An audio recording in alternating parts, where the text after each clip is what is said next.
Então agora, pessoal, presta atenção no tio aqui, vamos dar início na nossa aula, vamos tratar então do finalzinho da aula passada, que ficou duas características essenciais da definição de tributo, né? Instituído em lei e cobrado mediante ato administrativo plenamente vinculado.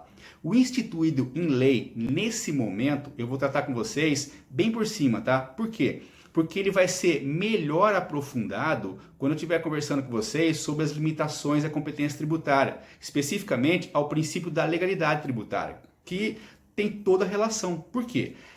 O princípio da legalidade tributária, e aqui instituído em lei, pressupõe que só pode ser cobrado um tributo, só pode ser aumentado um tributo, majorado um tributo pela instituição de uma lei, por meio de uma lei. Então não pode o contribuinte ser cobrado um tributo, foi criado por um decreto, digamos assim, tá? Por quê? Decreto é um ato administrativo normativo.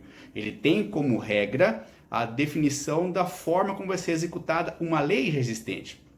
Basicamente, ele não pode criar nem direitos e nem deveres. Então, se ele estiver aumentando um tributo ou criando um tributo, ele estaria automaticamente criando direitos, tá? E se está criando direitos, seria inconstitucional. Portanto, o instituído em lei está relacionado diretamente com o fato de que o tributo só pode ser criado por lei, só pode ser majorado por lei.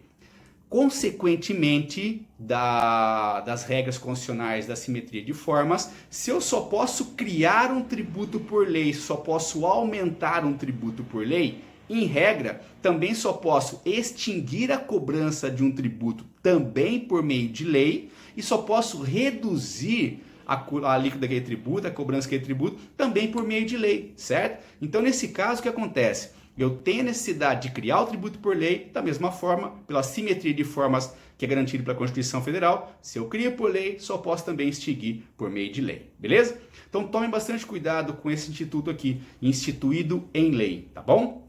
Bom, agora o que seria mais relevante para a gente? Cobrado mediante uma atividade administrativa plenamente vinculada, ou simplesmente cobrado via atividade administrativa vinculada. O que quer dizer isso? Faça um corte metodológico na cabeça de vocês para separar o ato de cobrança, tá? O ato de cobrança de um tributo daquele ato de fiscalização da administração pública para verificação de suposta obrigação fiscal. Por quê? Digamos assim, o ato de fiscalização, o exercício do poder de polícia, vocês verão nas aulas administrativas, ele tem como função básica o elemento surpresa. Eu não consigo exercitar o poder de polícia se eu não tiver o elemento surpresa. Por que isso? Porque se eu não tiver o elemento surpresa, eu não consigo fazer com que aquele contribuinte seja surpreendido no ato irregular, tá? Vamos supor, eu vou fiscalizar uma contabilidade de uma empresa. Se eu determinar exatamente quando eu vou fiscalizar, que hora eu vou fiscalizar, o que eu vou fiscalizar, o que acontece? O empresário ele vai se adequar e a fiscalização nunca vai conseguir pegar aquele ato ilegal. Ou vai tentar pelo menos esconder aquela parte onde está sendo feita a sonegação. Por isso que a fiscalização não se confunde com o ato de cobrança. Porque eu falei para vocês fazerem um corte aqui e falar da fiscalização e da cobrança. Por quê?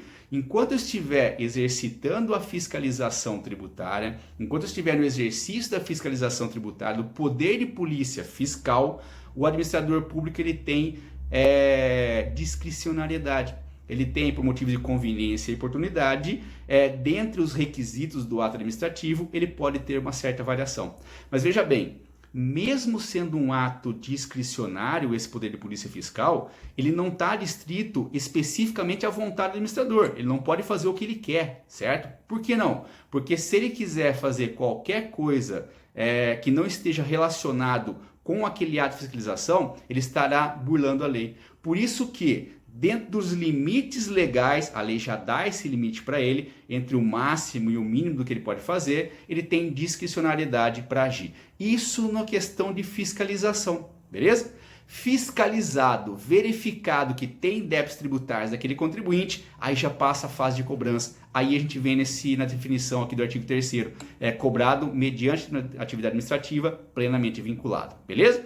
Nessa situação, então, quando tem uma cobrança de um ato administrativo plenamente vinculado, os 5 requisitos básicos do ato administrativo finalidade, motivo, forma, competência e objeto, esses 5 elementos do ato administrativo devem ser compostos na lei. Portanto, aqui quando passa a cobrar, o ato se torna ato vinculado. Então não cabe discricionalidade, não cabe conveniência ou oportunidade administrativa. O que cabe é a aplicação da lei. Verificou que está em débito? Ele tem necessariamente que fazer a cobrança, incidência de juros, de multa, correção monetária. Não cabe a ele escolher o que vai ser aplicado ou não. Ele tem que aplicar a lei conforme está sendo colocado, beleza? Então aqui a gente finaliza com vocês as questões inerentes a esses 2 últimos requisitos aqui, que seriam tratados então com relação à definição do tributo. Portanto, a definição que se enquadra nesse artigo 3º do Código Tributário Nacional, com esses complementos instituído em lei e cobrado mediante atividade administrativa plenamente vinculado,